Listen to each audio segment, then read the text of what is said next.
The zoo is a vast shared home for all species, where every sprout and every stream needs to be cherished. For 6-year-old Henry, each trip is a journey of learning how to be a good friend to nature.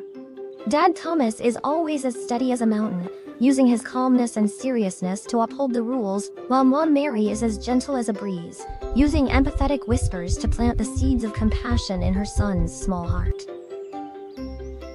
After enjoying a cool ice cream bar, Henry looked around. The wooden trash can was at the very far end of the path, quite a distance from where he stood. Wanting to run immediately to the giraffe enclosure, Henry carelessly tossed the plastic wrapper and the wooden stick onto the lush green grass by the road. The trash can is too far. Daddy, surely the grass will not mind one tiny wrapper.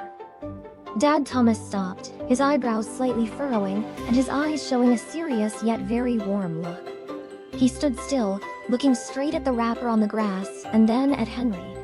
He slightly pressed his lips together, letting out a very soft breath to keep his voice mild. Henry, the trash can might be far, but superhero Henry's legs are very strong, are not they?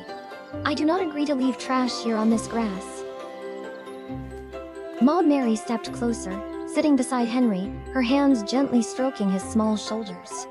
Her eyes crinkled with overflowing love, and she whispered in a voice as soothing as a lullaby, "Good boy, Henry. Look at how the grass is wearing such a beautiful green coat." If every little friend felt too lazy to walk and left a wrapper behind, the grass coat would be full of stains. The zoo is the living room of the animals. If you visit and leave trash in their living room, they will be very sad. Do you want to help them keep their home clean?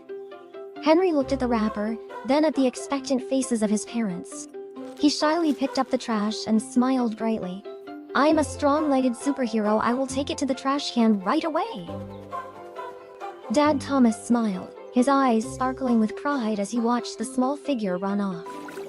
Arriving at the koi pond, hundreds of brilliantly colored fish were swimming merrily.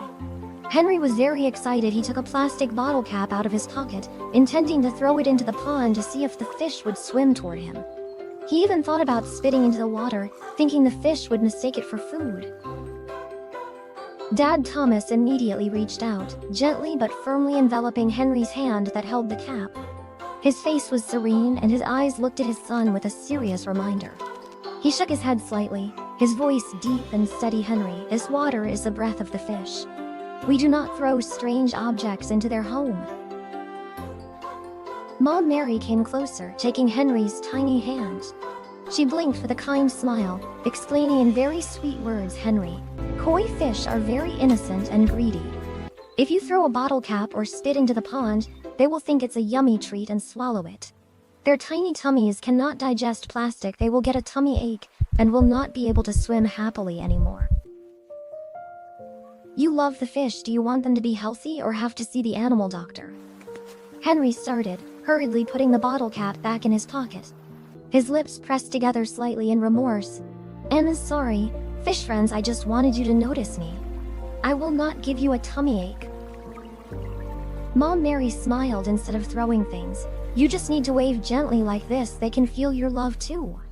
Dad Thomas nodded slightly, giving his son encouragement with a warm pat on the head.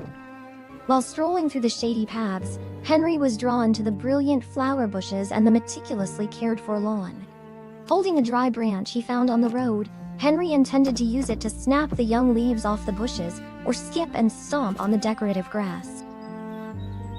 Dad Thomas stopped, pointing to a small sign in the grass showing hands cradling a green sprout.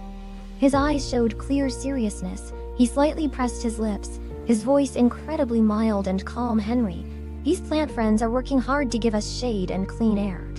Let them do their work in peace." Mom Mary stepped closer, kneeling on the moss, gently holding Henry's hand. Her eyes crinkled in deep empathy, her voice whispering like a fairy tale, "Dear Henry, do you know that every green leaf is a tiny lung breathing to help you feel cool? When you pluck a leaf or break a branch, the plant feels very hurt because it is a living being too. And that lawn is like a beautiful silk carpet that the gardener spent so much love weaving. If you stomp on it, the grass will be flattened and will not be pretty for everyone to admire anymore. You are a knight of the green forest, and night protects rather than hurts the plants, right?" Henry looked at the lush bushes, and he slowly lowered the dry branch. He gently stroked a leaf as big as his palm and said softly, "Plant friend, just keep breathing, Knight. Henry will not hurt you." Dad Thomas and Mom Mary looked at each other and smiled.